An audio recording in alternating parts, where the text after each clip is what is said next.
Welcome to the Millennial Life Coaches podcast. At MLC, our mission is simple: add value to help you take on massive action towards your life goals. Here, we feature amazing coaches from all over the world, share compelling stories, and discuss proven practices to help keep your energy high and in the flow. Learn more about MLC at millenniallifecoaches.com. Hello, and welcome to another episode of How to Get Ahead with Millennial Life Coaches. My name is Tanya, your host, and today I am joined by the incredible Debra. Now, Debra is a transformational coach. I'm going to let her explain a little bit more about what that means, but really specializes in helping people find true alignment within themselves, whether that be their authentic selves or any type of transformation, I guess, really that they're looking to achieve. So, for everyone, it's different. Dive into that. So, what does a transformational coach do? So for me, what I do is I work with people who are realizing that how they live their lives and how they truly feel aligned don't match. So I'm trying to help people find true balance and alignment from within. And that can ripple out in many different ways, right? So it ripples into their personal lives, their relationships, how they even feel about themselves, their corporate jobs, like so many different things. So my goal in life is to help people find true alignment within themselves and then have a positive ripple effect out in all areas of their lives and the people around them. I love it. Okay, so I know that 90% of us get started because we've had the experience ourselves. And I know we were kind of talking before we hit record. How did you find true alignment within yourself? What was the catalyst for all this? For me, it was jumping off of a cliff that felt very unsteady and unsure. So I was in a 32-year marriage, and I just realized that felt like I was literally dying inside. And my ex-husband has many wonderful qualities. Otherwise, I could not have stayed married to him for that long. But ultimately, I was not feeling like I was my authentic, genuine self in that relationship, or even sort of feeling like I was allowed to be in a healthy way. And so jumping, or I call it leaping off that first cliff, was the beginning of me taking a deep dive into how I viewed the world, how I viewed myself, and ultimately took me down a huge journey of self-discovery and healing when I left my job that I had worked at for 23 years, the same company. And I had started there as an entry-level position, and over the course of 23 years had left running their surgery center. And so I felt very successful and like I had really worked hard to achieve this goal. And when I got there, I realized it didn't align with what I actually wanted in life, which was to help individual people. I was helping the corporation make money. I was helping my managers succeed and become better leaders. I was doing many wonderful, positive things, but it was all tied to the corporation's profits and their goals, and really wasn't about the individual person. And so I was helping them become great leaders, but ultimately I realized I wanted people to become great people. And if that created great leadership, that would be a great ripple side effect, right? So that's for me how it began, is just taking a leap of faith when it was scaring the crap out of me. Gosh, so many things to unpack here. First and foremost, I don't know if anyone else is like asking this question in their head, but I need to know, was this an actual cliff or like more of like a metaphorical? Because the way you said that was like you were literally standing about to cliff dive. Yeah. So it is a metaphorical cliff, Okay. but it felt bigger than any cliff that I had ever jumped off in my life. And it was interesting because I wrote a book when I was on that road trip called Ripple Effect, A Mother's Journey. And in it, I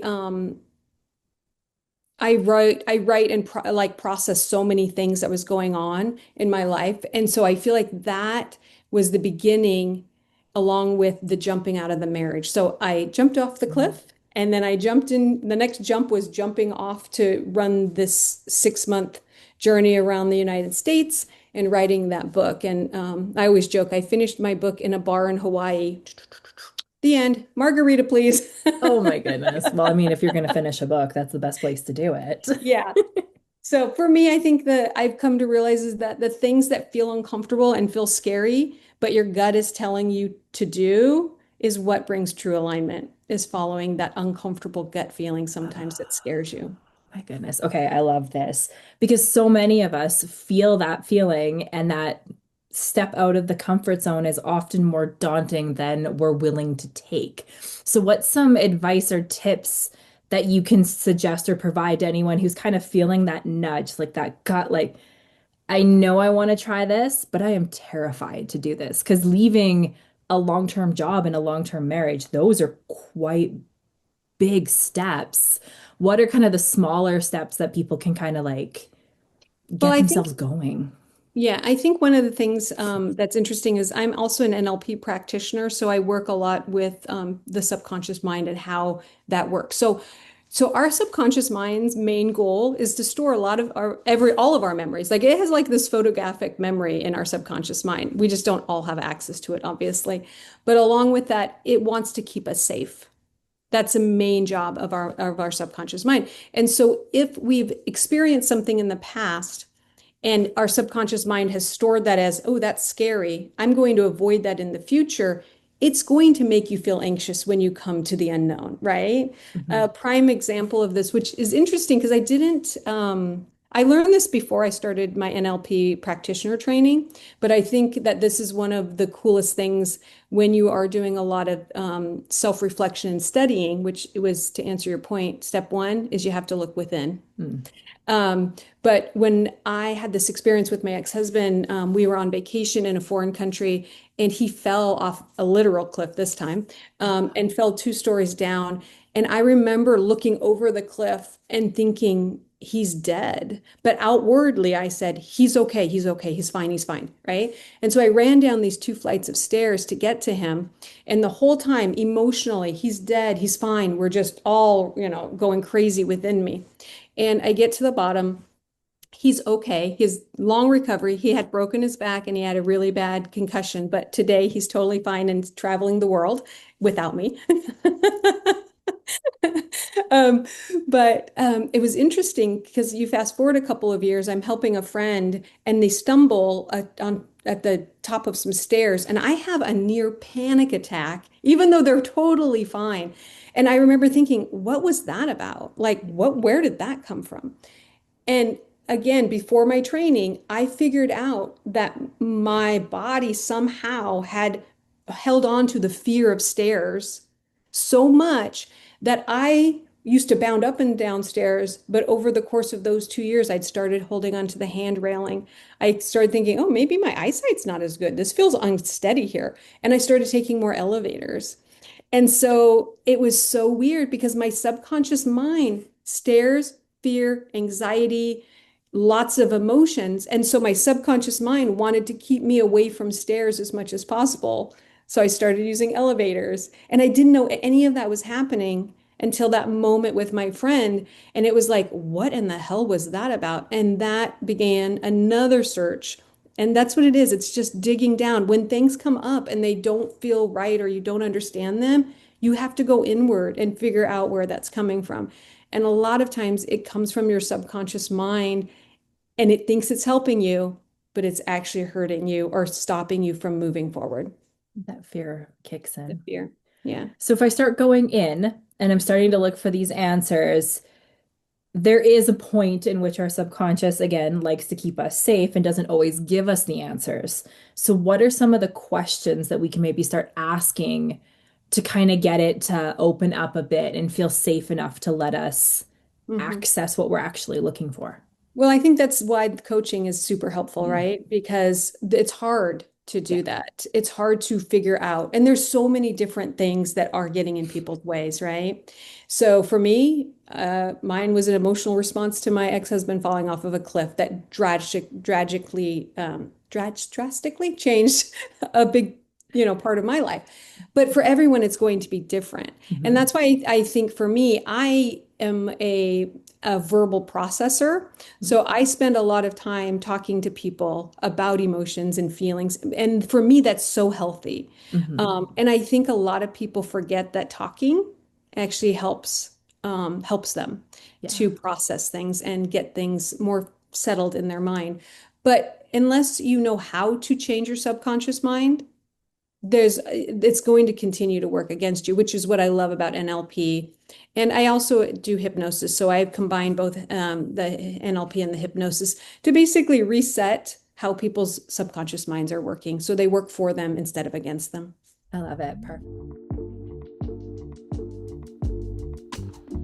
MLC's community and network is built on integrity and value, and it really does help people succeed and get in front of the right people. And so with everything that I've experienced with MLC, all the work that I've done with them, alongside them, and the things that I have seen MLC do, I know that there is incredible power and potential in this platform and this community, and I can't wait to see it continue to grow.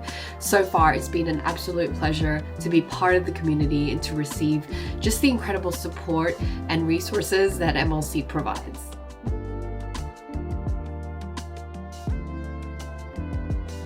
I love it. Perfect. For our listeners, I know the answer to this, but just so everyone knows, NLP is neuro-linguistic programming. You can think of it like the user's manual for your subconscious mind. So what does a typical session look like? So I'm having these gut feelings. I'm starting to feel like there's something I need to change. I come to you for coaching. What does that experience kind of look like? So mostly it's conversation. It's mostly at me asking a bunch of questions, and then listening to what it is that you're trying to change or trying to figure out. And then we have, it's almost like doing mild meditation. That's sort of how it feels. We have a conversation where you're sort of have your eyes closed and it feels sort of meditative. And then I just have I talk to your subconscious mind based on the conversation that we've had and sort of reset that. But at the same time, your subconscious mind is doing what it's doing because it needs to tell you something. It needs you to learn something, right? The learnings, right? And so you have to engage with your subconscious mind and ask it basically, what are the learnings? What is it you're trying to teach me here so that I can let go of this that I'm holding on to? And so it's really beautiful. It's way more simple than it sounds in practice.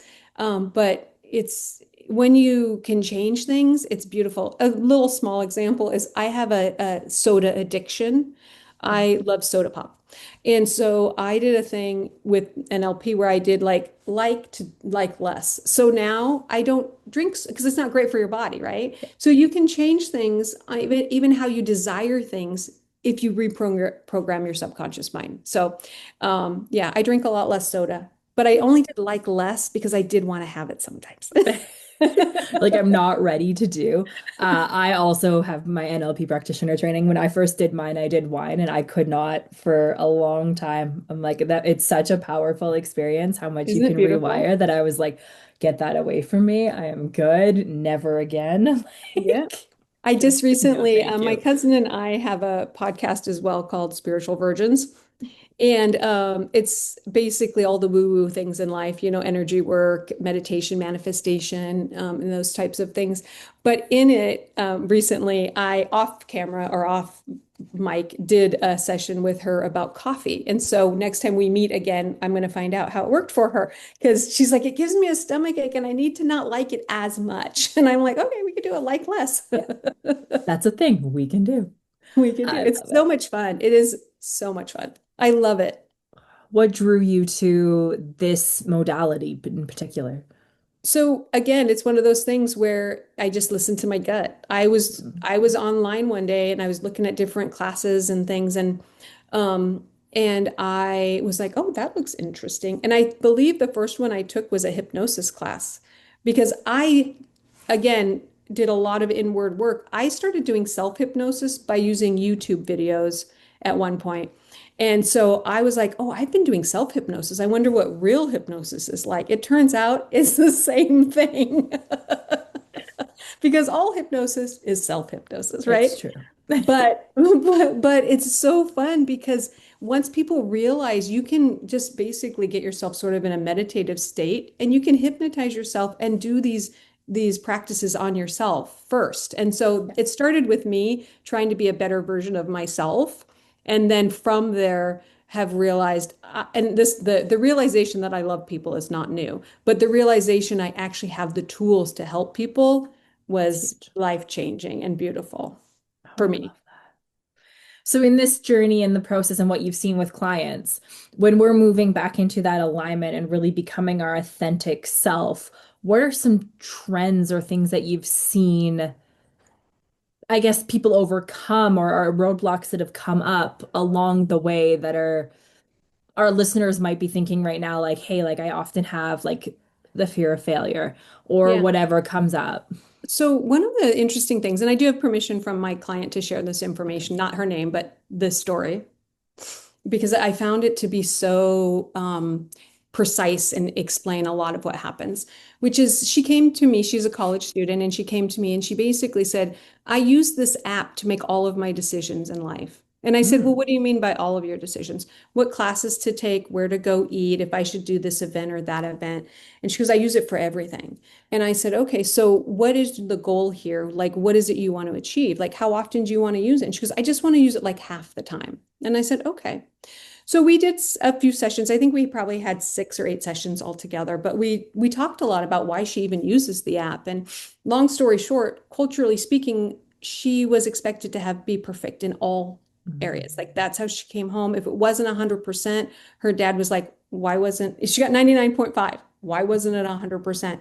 And over time, what she had through our sessions, she came to realize is she was afraid to make a decision that wasn't 100% correct.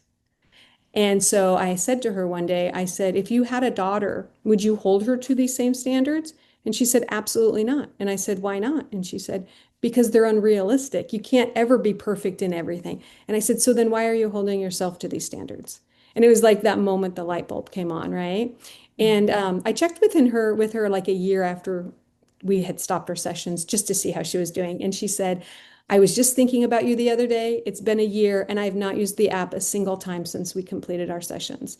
And she goes, I'm making all my own decisions. My boyfriend wants to know what happened to me. I love it. Yeah. Oh, So that's it was beautiful. amazing. And that's the thing is like she didn't understand why she was using it. And then once you figure out why, what is the motivation behind that?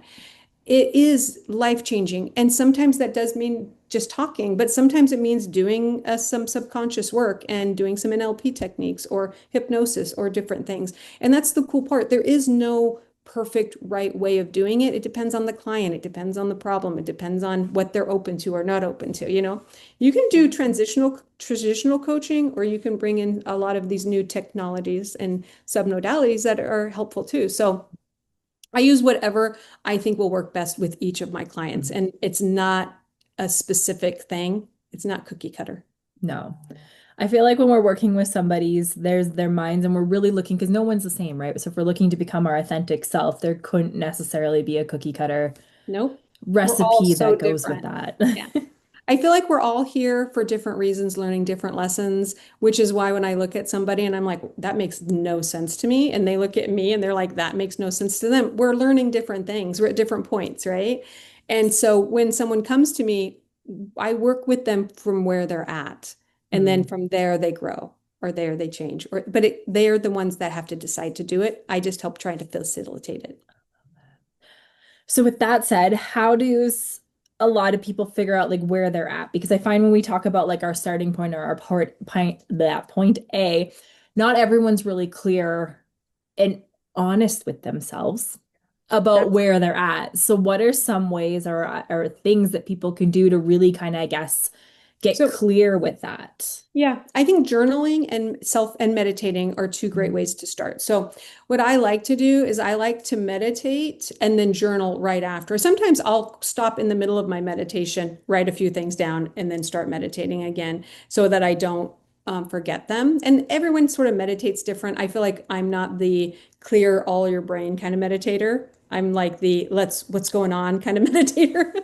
And I think there's different ways of doing that. So I use meditation to actually clear the noise away so that what I need to really focus on comes in. And so I do a lot of meditating followed with journal writing. And when you look back at that, you can see some of the things that you need to work on, but you can feel it. Like when I'm doing that job and I'm running that surgery center, I'm doing a really good job. My manager, my management team, and I did great. We turned that surgery center around. I knew it wasn't right. I knew it didn't fulfill all the parts of me. It fulfilled parts of me, but it Mhm. didn't fill all of me. And I think that some people can run companies and that does fulfill them.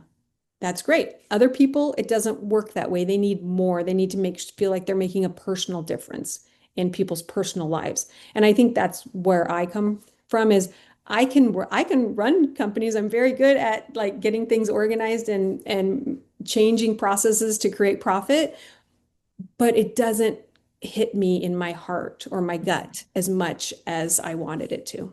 Mm. Do you feel like when you're truly living in that aligned, authentic version of you, that's kind of the feeling that should resonate? Yeah, it's almost like putting on the perfectly beautiful, like when you put on a shirt or a jacket and it fits you perfectly and it just feels right and you don't really know why. That's what alignment feels like. It just feels right. And it's hard to explain, but when you get there, you're like, this is it. And it's not for me. I of course I need to make an income, but it's not about that. It's literally about just trying to help people for me. Yeah. It's my heart. I love that. And Yeah. that's such a beautiful place to be coming from. And Mhm. from anyone out there looking for a coach, someone to have in a coach, because when you're leading from your heart, you're really doing what's best for your clients in that moment, which is Right. And I want them to feel that too. And I know a lot of people are like, you got to follow your heart. I think it's a combination. You have to follow your mind, your heart, and your gut. It's the blending of those three that really actually create the sort of alignment that you're looking for. absolutely. Yeah. How how do you find that you're able to connect those like without going into like a coaching session? Is there a way that someone listening who's maybe toying with getting coaching or considering it, things that they can maybe do that would start that mind body gut connection? Yeah, again, it has to do with meditating and Mm. actually getting to know yourself. I mean, that's really the bottom line. If you want to know, if you want to change, start spending some time thinking inwardly by yourself. And also grounding, like being in nature, being near the water, those types of things, I think are also super helpful in getting in tune with what you need. Most of the time, we are so busy. There's so much noise around us. The book that I wrote, I tried to write it for years. I could never do it because there was just too much going on. I had to like actually get away to do that. Now, most people can't take 6 months out of their lives, but they can take an afternoon True. and go for a walk by themselves and really be honest with yourself. Am I happy? Is what I'm doing fulfilling me? What is who I am? Like, who really am I and what do I care about? For me, it's people. For other people, it's dogs. For some people, it's corporations. It's different for everyone. There is no right or wrong answer. That's the most beautiful part about it. And every single one of us are perfect as we are. We can just help ourselves not struggle so hard. I love that. So tell us a little bit more about the book. Is it more about the healing or just like kind of your personal journey? The Ripple Effect, A Mother's Journey is a book I wrote about my kids and I. It's probably like 5 year snapshot of our life and some struggles that we went. The way I would say it is, I had kids thinking it was an 18-year commitment.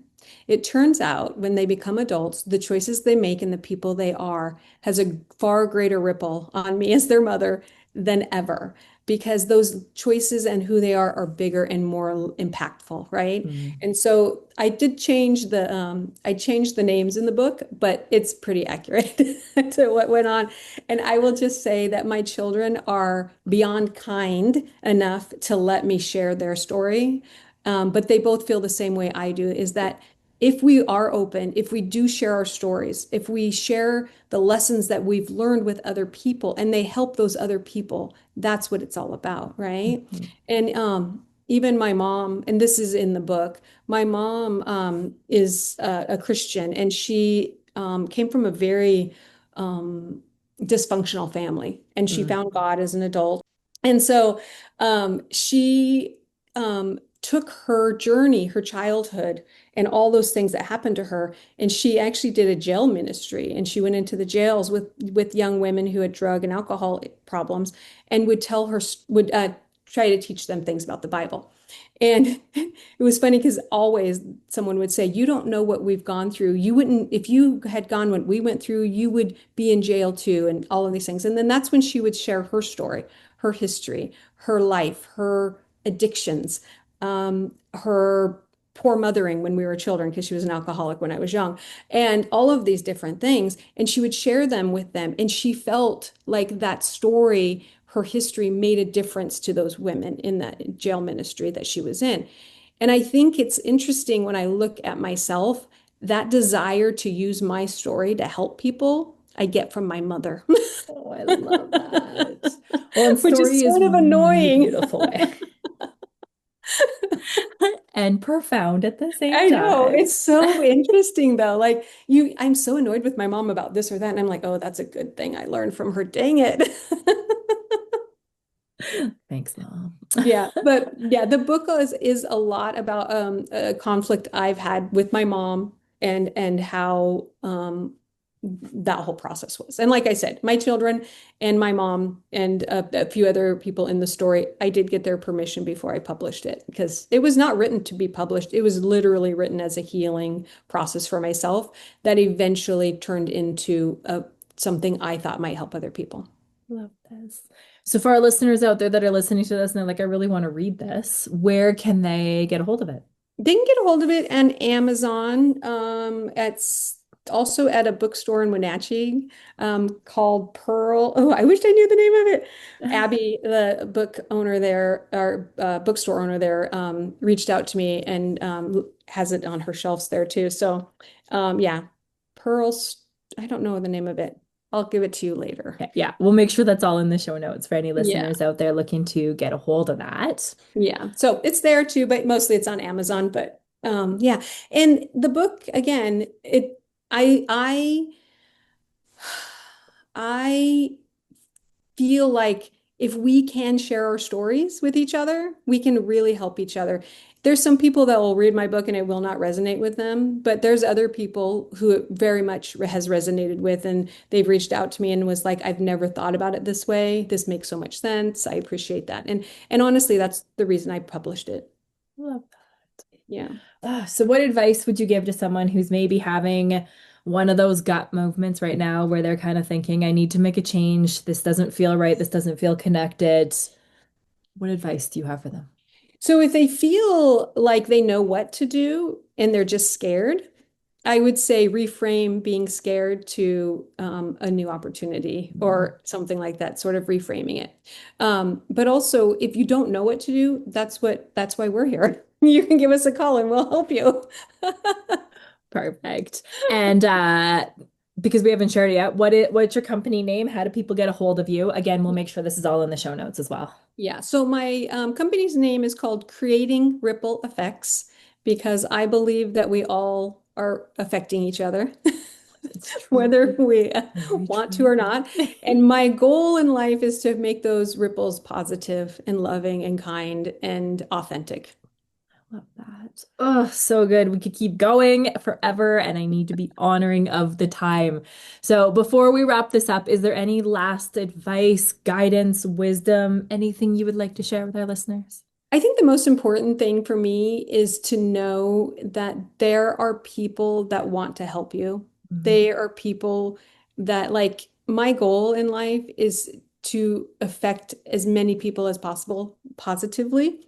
And I think the first way that people can do that, even if they don't do coaching, is to decide to look for the good in people, to look for that silver lining, to look for the positive even in the bad, because in every bad situation, there is something good that can be taken away from it. And for me, I think that's where my journey started, was trying to find the good in the bad things that were happening in my life. I love that. Oh, that's so powerful. I will say this really quick because I want to give credit to this old man. Don't know his name, and I had the conversation with him. I'm going to say 15 or 20 years ago, but I was in a surgery center at the time. I was a surgical scrub tech, and I had gone out to let him know that his wife's surgery was almost done because I was not in the last case, and he was so nervous. And so I sat down next to him. He's the only one in the waiting room, and these guys had been married for, like, I don't know, 50 or 60 years. And he was just so nervous for her, and it was quite adorable. And I remember saying to him, so what's the secret to being married so long? And he said, I believe that love is a choice. He goes, every day I wake up and I choose to love my wife. Because if I look for the bad things in her, I will find it. But if I look for the good things, I'll find that too. And I choose to look for the good. And that man literally kept me married for another decade. And that is why I can tell you my ex-husband has amazing, beautiful qualities because I looked for all of his good parts after having that conversation with that man. So I think that that was such a beautiful moment. And like it was a simple conversation. I'm sure he went home and never thought about me again. I've thought about him so many times in my life and have taken what he said in that 5 minute conversation and have applied it to so many areas in my life. And it's amazing because if you want to find the good, you will. And if you want to find love, you will find it. It's there. You just sometimes have to open your eyes to see it. It's all about what you choose to look for. Exactly. Oh, I love it. Oh, well, thank you so much for joining me. This has been such a pleasure. We'll definitely have to bring Miss Debra back. That We'll sounds drop fun. all that information in the show notes. Yeah, thank you again so much for joining me Thank today. you for having me. I really do appreciate it. Oh, I love it. This has been another episode of How to Get Ahead with Millennial Life Coaches, and we will see you on the next one.